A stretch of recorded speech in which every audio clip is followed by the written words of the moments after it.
नमस्कार, आदाब, सत श्री अकाल और सलाम। आज बात करते हैं कि राहुल गांधी सक्सेसफुल क्यों नहीं हो पा रहे। हालांकि जैसा मैं हर बार इस बारे में बात करता हूं कि सक्सेस सबकी अपनी डिफाइंड होती है। बहुत सारे लोगों के लिए तो वो सक्सेसफुल ऑलरेडी हैं, क्योंकि जिस परिवार में उन्होंने जन्म लिया है वो सक्सेसफुल है ही। और वो इंडियन नेशनल कांग्रेस, जो इस इतिहास में, भारत के इतिहास में सबसे बड़ी पार्टी रही है, उसके अध्यक्ष भी हैं।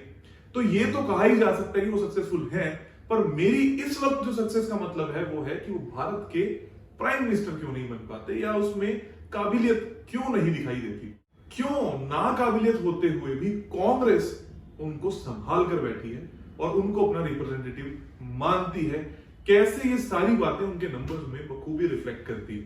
इसके लिए सबसे पहले आपको ये देखना होगा कि इंडियन नेशनल कांग्रेस, जिसको हम यूपीए भी कहते हैं, वो किस तरीके से अपने नंबर्स को रिफ्लेक्ट करती है। तो इंडियन नेशनल कांग्रेस के जो नंबर होते हैं वो बनते हैं 2, और साथ ही में क्योंकि 20 बनता है तो इससे बनता है 2, और जो सिर्फ कांग्रेस है वो बनता है 3 नंबर से। और अगर आप इसको जो जनहित में जारी हम बात करते हैं, कांग्रेस पार्टी, जो ज्यादातर लोग फेमस इस नाम से बोलते हैं, जैसे भारतीय जनता पार्टी, वैसे ही लोग इसको बोलते हैं कांग्रेस पार्टी। तो जो कांग्रेस पार्टी है उसका टोटल जो बनता है वो बनता है 1। अब मजे की बात यह है कि जब इसको लॉन्च किया गया, हम सब लोग जानते हैं कि कांग्रेस पार्टी जब लॉन्च हुई थी तो ये बहुत बड़ा एक मुद्दा था अपने भारत का, जिसने भारत को आजादी दिलाने पर भी बहुत सारा फोकस किया था, और असलियत में इसीलिए उसका गठन किया गया था। पर कांग्रेस पार्टी इस वक्त जो मैं बात कर रहा हूं वो हमारे भारत के रिप्रेजेंटेटिव, मतलब इस वक्त की जो विपक्ष पार्टी है, मैं उसकी बात कर रहा हूं। 28/12/1885 को इनका जन्म हुआ, मतलब इसको लॉन्च किया गया। तो उस जो डेट बनती है वो बनती है 1 और 8।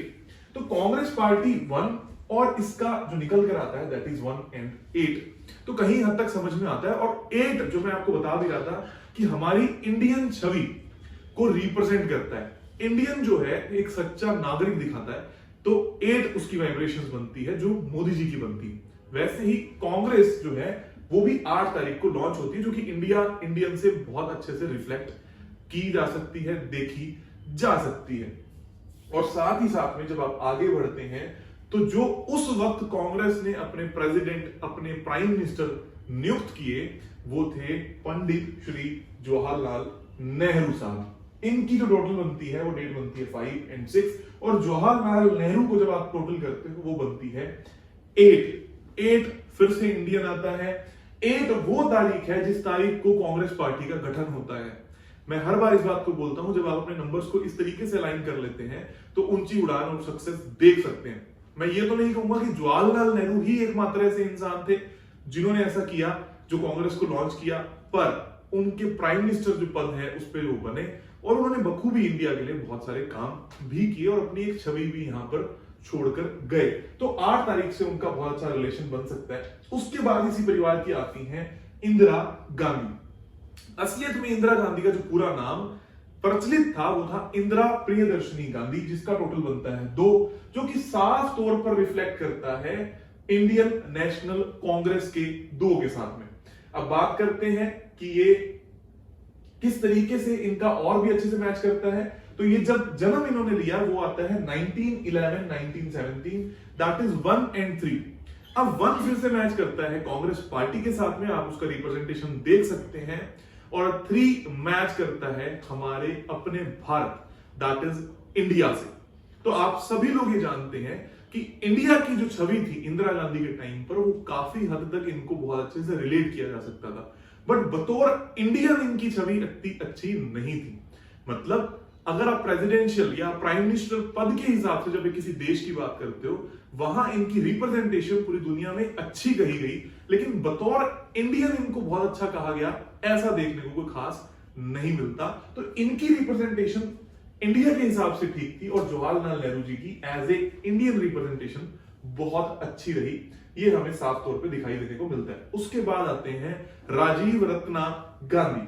राजीव का नाम का जो सिर्फ टोटल बनता है वो बनता है 2, लेकिन राजीव रत्न गांधी जब आप टोटल करते हो वो बनता है 1।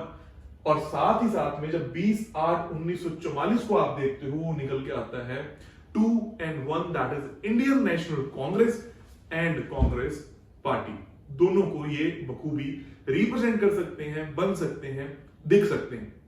उसके बाद में आगे बात करते हैं हमारे अपने प्रिय राहुल गांधी जी। क्या ये उस लायक बनते हैं या नहीं बनते?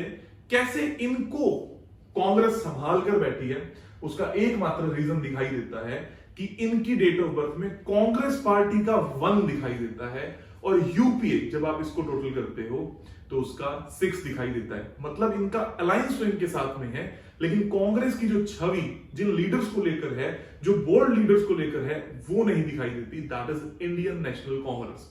वहां से ये मैच नहीं होते, लॉन्च डेट के आसपास कहीं मैच नहीं होते, इंडियन से या इंडिया दोनों में कहीं पर ये मैच नहीं होते।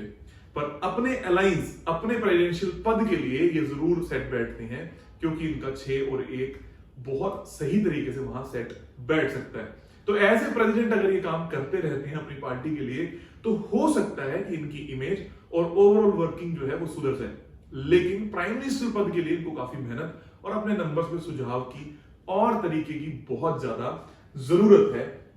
इसलिए आप यहां पर साफ साफ नंबर्स को देख सकते हैं कि नंबर किस तरीके से रिफ्लेक्ट करते हैं एक व्यक्ति को, और किस तरीके से इन नंबर्स ने यह दिखा दिया कि कोई भी व्यक्ति जो है वो अपने नंबर को इस्तेमाल करके सक्सेसफुल हो सकता है और अपने डिजायर्ड लोकेशन पर पहुंच भी सकता है। अब बात आती है सोनिया गांधी जी की। जब आप सोनिया गांधी जी के नंबर्स को देखोगे तो वो ना इंडिया से, ना इंडियन से, ना पार्टी से कहीं मैच नहीं करते। और हम सब लोग जानते हैं कि उन्हीं की पार्टी के द्वारा उन्हीं के साथ कुछ ऐसा हुआ कि उन्होंने अपनी जो जगह है उसको छोड़ दिया या उनको छोड़ना पड़ गया। अब आप इसको सक्सेस से रिलेट करते हैं या नहीं करते, ये सब मैं आपके ऊपर छोड़ता हूं।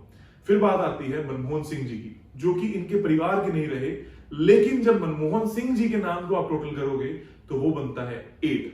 वही 8 जिस दिन कांग्रेस पार्टी का गठन हुआ, वही 8 जो एक सच्चे भारतीय को दर्शाता है, दैट इज इंडियन। और फिर मनमोहन सिंह जी भी निकल कर आए एक सच्चे भारतीय के रूप में, और बहुत सारे लोगों ने उनकी रिस्पेक्ट तो की ही। जो लोग स्पेशली पॉलिटिकल एंगल में इन्वॉल्व हैं, वो सभी लोग मनमोहन सिंह जी की रिस्पेक्ट तो करते ही हैं। ये सभी बातें जो मैंने आपको बताई, ये नंबर्स को बहुत अच्छे से रिफ्लेक्ट करती हैं और बार बार आप सभी लोगों को ये सोचने पर मजबूर भी करती होंगी कि नंबर्स जो है वो किस तरीके से आपकी लाइफ में बार बार रिफ्लेक्ट करते हैं। और एक छोटा सा नंबर ऐड या सब्ट्रैक्ट हो जाने से आपकी जिंदगी में एक बहुत बड़ा पद भी आपको बहुत छोटे से लेवल पर आकर मिल जाता है, और कई बार बहुत छोटे पद भी बहुत बड़े लेवल पर आने के बाद आपको नहीं मिल पाते। सिर्फ यही एक गेम है न्यूमरोलॉजी का। Use your number in positive way so that you can grow well. Thank you very much and lots of love.